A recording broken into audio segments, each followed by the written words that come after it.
আসসালামু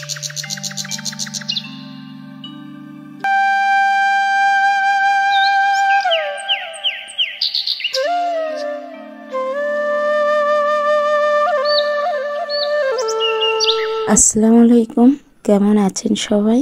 আশা করছি আল্লাহর রহমতে ভালো আছেন। আলহামদুলিল্লাহ, আমরাও ভালো আছি। আমার আরও একটি ব্লগে সবাইকে জানাই স্বাগত। সকালে উঠেই আগে মাছগুলো ভিজিয়ে দিয়েছি। এই মাছগুলো গতকাল কিনেছিল, অসুস্থ থাকার কারণে মাছগুলো করতে পারিনি। তো এখন মাছগুলো একটু ভিজিয়ে দিলাম, আস্তে আস্তে করে একটু সকাল সকাল মাছটা যাতে কুটে নিতে পারি। তো মাছটা ভিজিয়ে দিয়ে এদিকে আসলাম একটু রান্নাঘরটা পরিষ্কার করতে।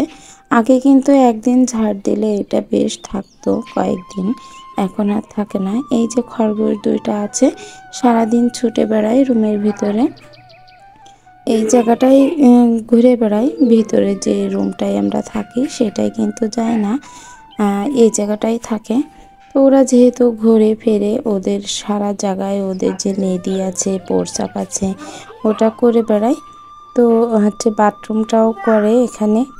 তো সে কারণে অনেকটা নোংরা হয়, যে কারণে সকালে উঠে আগে ওই জিনিসগুলো পরিষ্কার করতে হয়।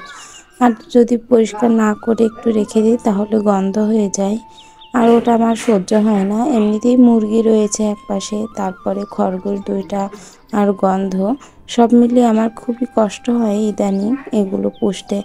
মনে হয় যে এগুলো না পুষেই ভালো কাজ করতাম। তবুও ঘরে একা একা থাকা আর সব কিছু কিনে খাওয়া, সে কারণে একটু মুরগি পোষা, যদিও আমার প্রতি মাসে ডিমটা অনেক কেনা লাগে, সে কারণেই মুরগিটা পোষা হয়েছে। যদি একটু হলেও ডিমটা পাই, হয়তো আমার বাচ্চা কাচ্চা এবং আমার খুব সাশ্রয় হবে। বাচ্চা কাচ্চা যখন তখন একটা সিদ্ধ করে দিতে পারবো। এমনিতেও প্রতিদিন আমার একটা করে দুইটা করে ডিম যায়, হয়তো ঘুরিয়ে ফিরিয়ে খাওয়াতে হয় আমার বাচ্চাদেরকে।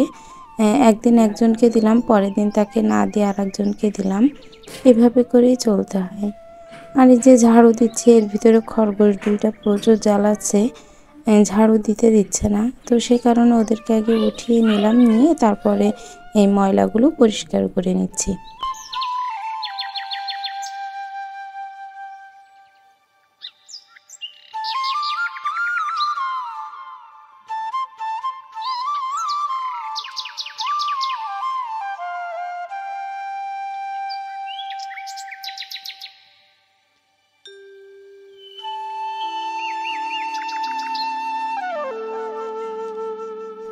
রুম দুটো ভালো করে ঝাড় দিয়ে নিয়েছি, এখন খরগোশ দুইটা আটকে রেখে দিলাম আর ময়লাটা ফেলে দিব। দিয়ে মাছটা কুটেছি, কুটে চলে আসলাম। মাছ কুটেছি, ধুয়েছি, ধুয়ে তারপরে সেগুলা ফ্রিজে রেখেছি, রেখে তারপর আসলাম। এসে এখন এই যে ইন্ডাকশনটা ভালো করে মেজে তারপর এটা পরিষ্কার করে নিব। কেননা এটা গতকাল সন্ধ্যার দিকে দুধ জ্বালাতে যেয়ে দুধটা পড়ে গেছিলো, আর একটু মুছেছিলাম তো ঠিকই, কিন্তু তেমনভাবে যে ভীম দিয়ে মুছবো সেটা হয়নি। আর সকালে উঠেই দেখি প্রচণ্ড পরিমাণে গন্ধ বেরোচ্ছে, সে কারণে তাড়াতাড়ি সকালের দিকে ওই কাজগুলো কমপ্লিট করে এসেছি। কমপ্লিট করে এসে তারপর এই জায়গাটা ভাবলাম আগে পরিষ্কার করি, নয়তো এমনিতেই ঘরের ভিতরে, আর তাছাড়া ঘরের ভিতরে এই জায়গাটা আসলেই অনেক গ্যাস আসছিল, আর এতটা গন্ধ আমার তো এমনিই সহ্য হয় না, যে কোনো কিছুর গন্ধই সহ্য করতে পারি না। তার উপরে এমনিতেই শরীর খারাপ আর শ্বাসকষ্ট বেড়ে যাবে, সেই কারণে এটা ভালো করে ভীম দিয়ে ডোলে মেজে ঘষে তারপর এই ইন্ডাকশনটা উপরটা দিয়ে নিচেটা দিয়ে ভালো করে পরিষ্কার করে নিচ্ছি, আর সাইডে যেইটুকু ছিল সেইটুকু সুন্দর করে ক্লিন করে নিয়েছি। আমার আরও একটি ইন্ডাকশন রয়েছে, ওইটা তো পুরো স্টিল সিলভার, যে কোনো কিছু দিলে নন স্টিক যেটাই দিই না কেন সেটাই ধরে রাখে না, ওটা হিট হয়। আর এটা যে কোনো স্টিল ইউজ করা যায়, নন স্টিক অথবা সিলভারের হাঁড়ি পাতিল ধরে না। তো এই দুইটা জিনিস এখন ওইটা তো উঠিয়ে রেখেছে, আর এটা একটা সুবিধা হচ্ছে এটা আছে খুব দ্রুত হিট হয়, আর ওইটাতে হিট একটু কম হয়। তো এটা পরিষ্কার করে নিয়ে সকালে ভাবলাম যে একটু আলু ভাজি করে নিই, তো সেই জন্য একটু আলু কুচিয়ে নিচ্ছি। আলু কুচিয়ে তারপর আলুটা ভাজি করে নিব, সাথে একটা ডিম ভাজি করে নিলে সকালের খাওয়া দাওয়াটা কমপ্লিট হয়ে যাবে।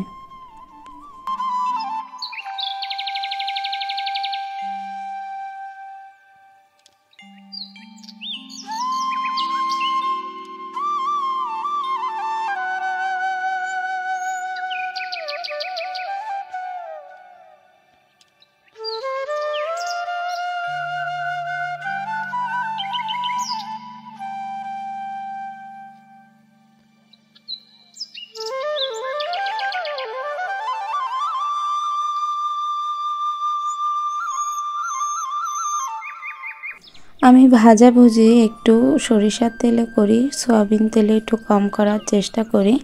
তো সয়াবিন তেলটা যখন দেখি যে হাতের কাছে সরিষার তেলটা নাই, তখনই সয়াবিন তেলটা দিয়ে দিই।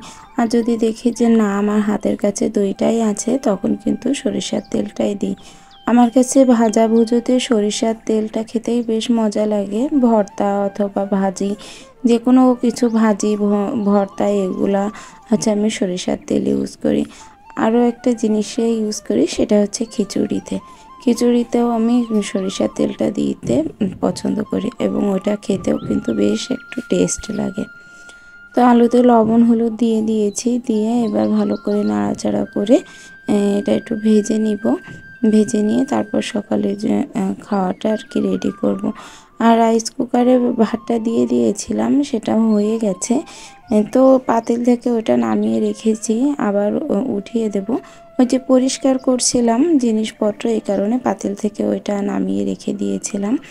আর রান্নাঘরটা একটু পরিষ্কার না রাখলে কেন জানি খুব খারাপ লাগে, যেহেতু রান্নাঘরেই মহিলাদের কাজকর্ম একটু বেশিই থাকে। তো ভাজিটা হয়ে গেছে, আমি ভাজিটা ঢেলে নিচ্ছি। ঢেলে নিয়ে এবার আমার যে রাত্রের যে ভাত ছিল, সেই ভাতটা আমি একটু পানি দিয়েছিলাম। সকালে উঠেই পানি দিয়েছি, রাত্রের ভাতটা তো ফ্রিজে রেখেছিলাম। তারপরে যে যেরকম খাবে সেইভাবে তাকে দিয়ে দিব। আর যদি কেউ পানি দেওয়া ভাত খেতে চায়, পান্তা ভাত, তাহলে তাকে তাই দিব।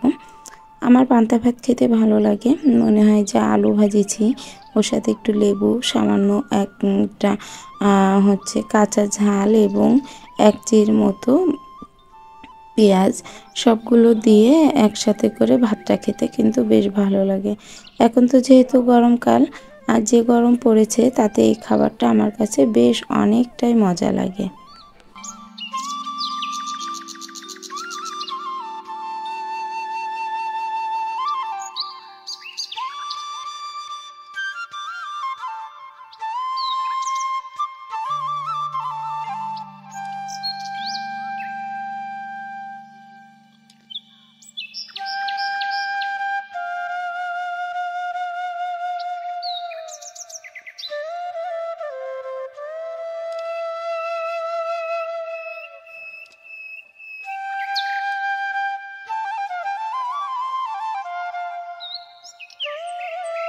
ভাতগুলো সব বেড়ে নিয়েছি, ভাতগুলো বেড়ে নিয়ে এবার এই আলু ভাজিটা দিয়ে দেব। আর ভাতটা সকালের খাওয়া তো তেমনভাবে হয় না। আমার প্লেটে আমি এবং মেয়েটা একসাথে বেড়ে নিই, এবং ছেলেটা আলাদা করে দিয়েছি, ও পানি দেওয়া ভাত খাবে না। তো ওর জন্য একটু আচার দিয়ে দিব প্লেটে, আর দিয়ে দিব আলু ভাজি। এই দুইটা দিলে ও ভালোভাবে খেয়ে নিবে, কোনো দুষ্টামি করবে না। মেয়েটার থেকে ছেলেটা একটু বেশি জ্বালায় খাবার দাবার নিয়ে। শরীরটা অসুস্থ হওয়ার কারণে অনেক কাজ করতে পারছি না, তো তার ভিতরে যতটুকু করছি ততটুকু শেয়ার করে যাচ্ছি ভিডিওতে। তো আমার আজকের ভিডিওটি যদি ভালো লেগে থাকে, তাহলে প্লিজ একটা লাইক দিতে ভুলবেন না। আর যদি চান আপনাদের এই বোনটি একটু হলেও ইউটিউবে জায়গা করে নিন, তাহলে চ্যানেলটি সাবস্ক্রাইব করতে পারেন, আর এই বোনটির পাশে দাঁড়াতে পারেন। আজ অনেক দিন পর মেয়েটাকে পড়াতে বসিয়েছি, তো ওকে দুপুরে খাইয়ে দিয়ে নিয়ে তারপরে একটু 3টা সাড়ে 3টার দিকে পড়াতে বসাইছি, যেহেতু একটু পরে ঘুম দিয়ে দেবে। তো এখন ঘুমাচ্ছে না, দুষ্টামি করছে, এই জন্য মনে হচ্ছে যে না থাক, ওকে একটু পড়ালেখা করাই, যেহেতু ওর স্কুল খোলার পরপরই পরীক্ষা।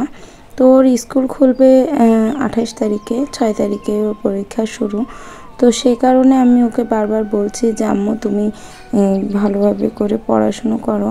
আর যেহেতু আমার শরীরটা অত্যন্ত খারাপ, ওর পিছনে বাচ্চা মানুষ, তো ওকে পড়াতে বসালেও অনেকটা বকতে হয়। টিউশনি দেওয়া হয়েছে, তো তবুও নিজের বাসায় যদি একটু না পড়ানো হয় তাহলে কিন্তু হয় না। তো এদিকে আমি হচ্ছে লিখছি, আর আমার মেয়েটা কিন্তু ফোন ধরে ক্যামেরা করছে। আমি সামান্য একটু জন্য আর স্ট্যান্ডে লাগাইনি, তো ক্যামেরাটা অনেকবার কাঁপাচ্ছে দেখছি ভিডিও করতে, যে অনেক কিছু সমস্যা করে ফেলছে।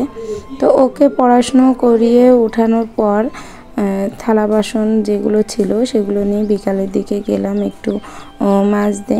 তো এগুলো হচ্ছে কালি অবস্থাতেই ছিল 2-3 দিন পরে, যেহেতু শরীর খুব খারাপ ছিল, একদমই উঠতে পারিনি। এখন এই যে একটুখানি উঠেছি, তাতে আমার কাপড় চোপড় কাচা, তারপরে থালা বাসন মাজা, ঘর দোর যেখানে যা একটু ময়লা আছে খুঁচিয়ে খুঁচিয়ে বেরো করা। আসলে এগুলো তো প্রত্যেকটা মহিলারই কাজ। যখন অসুস্থ থাকে তখন আরও কাজ জমা হয়ে থাকে, অনেকটা কাজই জমা হয়ে যায় যদি তার দেখার মতো কেউ না থাকে। তো আমার অবস্থাটাও সেম, দেখার মতো কেউ নাই, সে কারণে যত কাজকর্ম ছিল সেগুলো কিন্তু সব হচ্ছে জমা হয়ে আছে। আর এগুলো এই যে টুকটাক প্রত্যেকটা দিন একটু হিসেব করে নিয়েছি, যেদিন যেমনটা করব সেদিন সেই কাজগুলো টুকটাক করে করে নিতে পারলে আস্তে আস্তে এই কাজগুলো হচ্ছে সব কিছু কমপ্লিট করে উঠতে পারবো।